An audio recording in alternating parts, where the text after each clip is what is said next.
ESLint is a tool for validating JavaScript code that you write in your code editor. Let's discuss what ESLint is, how it works, and then set it up inside of our code editor.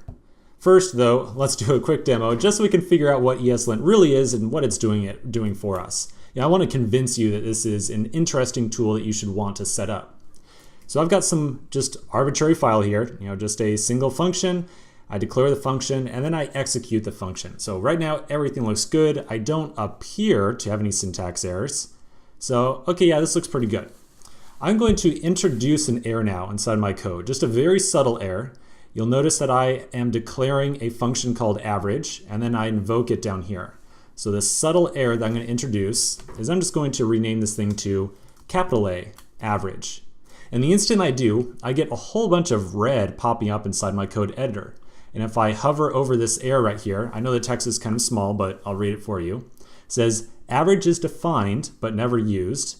And then down here, average is not defined. And so both these error messages are very helpful for helping me just kind of figure out, hey, I just made a big typo within my code. I declared average with a capital A, but then when I try to use it, I've got lowercase a. So this function is, in theory, not defined. So this is the purpose of ESLint. It runs inside my code editor and it detects or recognizes whenever I make either a syntax error or an error like, basically reference a variable that does not exist. So I can fix this error up by going back to lowercase a and we're back to normal. Of course, ESLint does not only do trying to figure out if you're referencing a variable that doesn't exist, it'll also pick up on, say, a dangling operator like so. So I've got a dangling division sign here, and we get a nice error message that says, it looks like something right here went a little bit wrong, and we can, reasonably easy figure out that, okay, we probably made a mistake here. I also want the, divided by 2. Or let's say I misspell a return.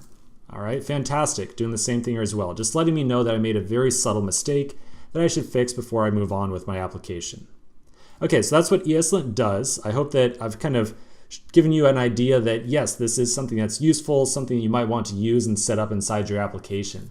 I used to look down on ESLint a little bit. I always thought personally like, well, if I'm a real engineer, I would be able to pick up typos like this before I try to run it in the browser. And that's not a very realistic attitude, And at the end of the day, everybody makes mistakes some number of the time. And the sooner you find and fix those mistakes, it just means you're all the more productive. So personally, I think that there's a lot of benefit to using ESLint and not a tremendous amount of downside. Let's change gears now and talk a little bit more about how ESLint works and how to set it up. So this is the one downside to ESLint. I'll tell you that right now. It's the one downside. Figuring out how the thing works and how to set it up is a little bit of a nightmare. And well, that's kind of evidenced by this really scary looking diagram that I've got on the screen now. So we're going to talk about exactly how ESLint works, at least on the kind of setup side of things. Do take note that I'm going to frame this discussion for using ESLint with our Atom code editor. So I use Atom. You might use Sublime or VS Code or WebStorm or Vim, whatever it might be. The setup for all of those different editors is going to be very similar, just some very slight differences. So again, let's just kind of frame the discussion in that regard. With ESLint, there's two phases of setup. There is editor-specific setup, which is kind of above this long line right here, and then there is project-specific setup as well. Oops. So we're going to jump around on this diagram just a little bit. We're going to start off first at the Atom editor up top, and then we're going to work our way down to the bottom here with this big box with all these rule things in here. So when we install Atom as our code editor, Atom has a fantastic ecosystem of different packages that we can download and install inside of Atom to enhance the behavior of the editor. One such plugin that we can install is called simply Linter. That's all it's called, not ESLint, it's just Linter.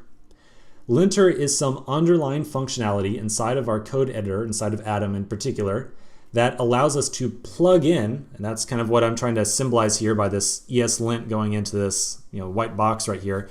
We can plug in different linters. So ESLint is not the only linting system out there. There are tons of other programming languages, and many other languages have linters of their own. So for Atom, we get this very generic, very multi-use case linter plugin that just has some idea of how to show errors to the user on the screen. And that's all it really does. So we have our linter plugin, and on top of that, we will install ESLint. ESLint is the actual plugin, it's the actual module that parses our JavaScript code and applies some rules to it and tries to validate, hey, did they make a mistake in here? Did something go wrong? If so, I need to produce some type of error message and show it to the user. So that's the purpose of ESLint. It parses our JavaScript code, and then it sources or creates the error messages to show to the user. So both the linter that we install and ESLint are what I kind of refer to as editor-specific settings. You install them once, like forever, and you're done. You just install linter once, you install ESLint once, and you're done. That's it. On the flip side are project-specific settings. So moving from project to project, maybe you've got a project at work, and then you've also got a project at home, like a side project.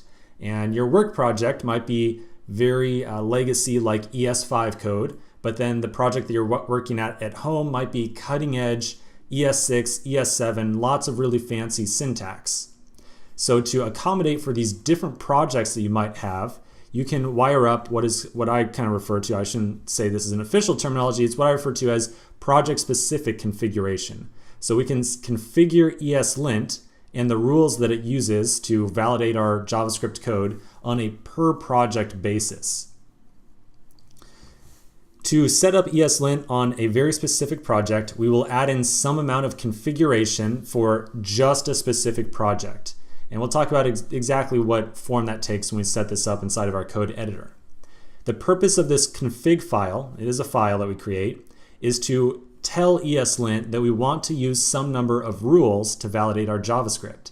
So at the end of the day, when ESLint runs, ESLint by default, by itself, if you just install it and run it, it does absolutely nothing. There is no built-in validation inside of ESLint. You have to specify some number of rules that you want to use to say to ESLint, hey, when you're parsing everything and you're figuring out if anything's going wrong, please reference these rules. I want to make sure that the developer is following all these different rules.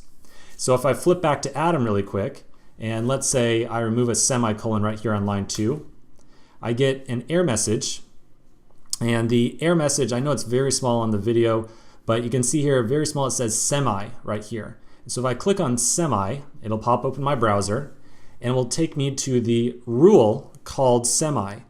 Semi is all about making sure that you use semicolons within your code. So here's a good example right here. Hey, please make sure that you use semicolons, and you can read all the documentation and hear all about it. So for any project that we might be working on with ESLint, we will need to specify some number of rules. Now, of course, as a kind of end-line developer, you don't have to specify all these rules one by one. There are a ton of preset configurations out there online that you can just download and install. They will kind of bundle together a reasonable rule set of different validation rules, and you can just immediately start working without having to worry about, adding in 30 rules before you start actually writing any code. So for the config side of things, usually you will pull in some already pre-bundled set of rules to validate your JavaScript code.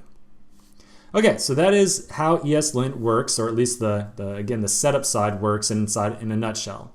Let's continue in another video and talk about how we set up ESLint with a number of different code editors.